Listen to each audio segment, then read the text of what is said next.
আসসালামু আলাইকুম। আজ আমি আপনাদেরকে দেখাচ্ছি আরেকটি ডিজাইনিং আবায়া। এখানে ভাঁজ করা পাটটা রয়েছে আমার হাতের ডান দিকে এবং খোলা সাইডটা রয়েছে হাতের বাম দিকে। এখন আমি একটি নর্মাল একটা ড্রেস নিয়ে আমি উপরে রেখে বডির মাপটা নিচ্ছি। নিয়ে হাতের যে অংশ রয়েছে আমার এখান থেকে আমি 2 ইঞ্চি পরিমাণ কাপড় বাড়িয়ে নিচ্ছি। জর্জেটের ক্ষেত্রে সবসময় 2 ইঞ্চি কাপড় বাড়িয়ে নেবেন এবং হাতের নিচ থেকে আমি একটা গোল একটা রাউন্ড শেপ দিচ্ছি এবং সাথে নিচেও একটা গোল রাউন্ড শেপের মতো দিচ্ছি। আপনারা কাটার পর দেখতে পাচ্ছেন যে আমার হাতের নিচে খুব একটা রাউন্ড একটা শেপ দিয়েছি আমি। ঠিক এইভাবে আপনারা দেবেন।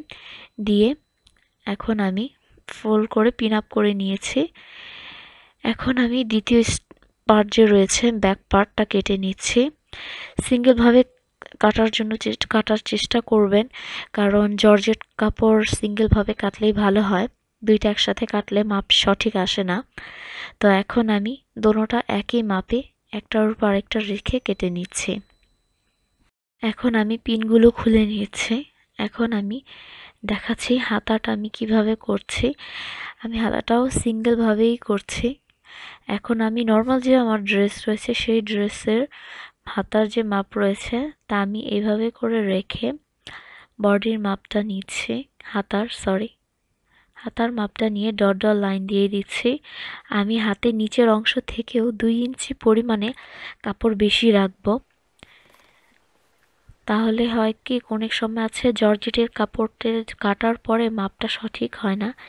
তো সেই ক্ষেত্রে আপনারা সবসময় জর্জেটের ক্ষেত্রে আপনারা 2 ইঞ্চি কাপড় বেশি রাখবেন এবং সুতির ক্ষেত্রে 1 ইঞ্চি পরিমাণ কাপড় বেশি রাখবেন। এখন আমি এটাকে দুইটা একই মাপে কেটে নিচ্ছি। এখানে আমার দোনোটা কাটা হয়ে গেছে। এখন আমি দেখাচ্ছি গলা আমি কিভাবে কেটে নিচ্ছি। এটা হচ্ছে আমার পেছনের পার্ট।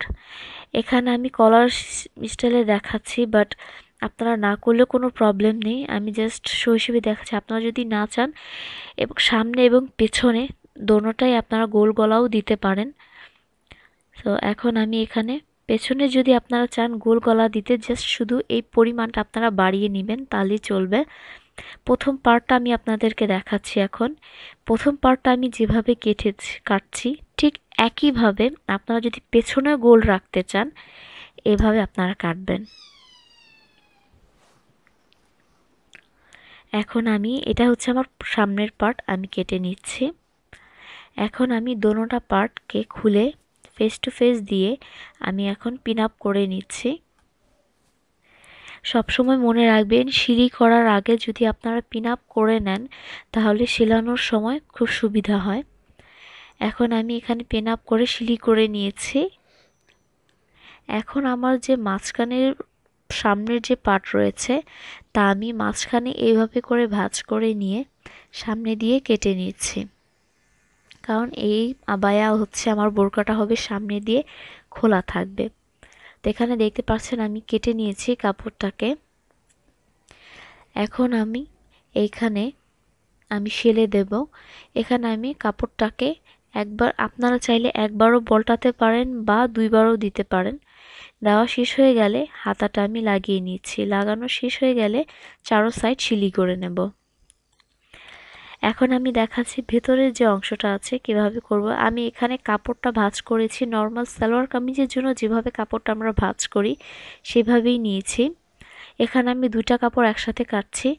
এখন বডির মাপ নিয়ে আমি নর্মাল যে স্টেপে আমি প্রথমে কেটেছি ঠিক সেই স্টেপে আমি কাটছি। এই আবায়ার ভেতরে যে পাটটা রয়েছে আমি সামনে পেছনে দোনোটা এক গলা দিচ্ছি।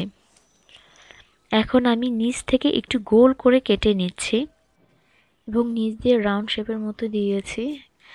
এখন আমি এটাকে ভাঁজটাকে খুলে গলা, কাঁধ এবং সাইডের যে রয়েছে বডির তা সিলি করে নেব এবং নিচের যে অংশ রয়েছে তা ফোল্ড করে সিলি করে নিচ্ছি।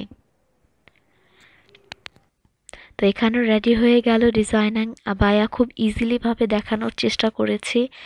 আশা করি আপনাদের কাছে ভালো লাগবে। যদি ভালো লাগে আমার ভিডিওতে লাইক দিন, শেয়ার করুন এবং সাবস্ক্রাইব করুন এবং কেমন হয়েছে আমাকে জানাবেন। এখানে আমি বেল্ট ইউজ করেছি। আপনারা চাইলে বেল্টটা ইউজ করেন। আমি প্রেফার করব আপনারা বেল্টটা ইউজ করেন। বেল্টটা ইউজ করলে ভালো হয়। Thank you so much. By.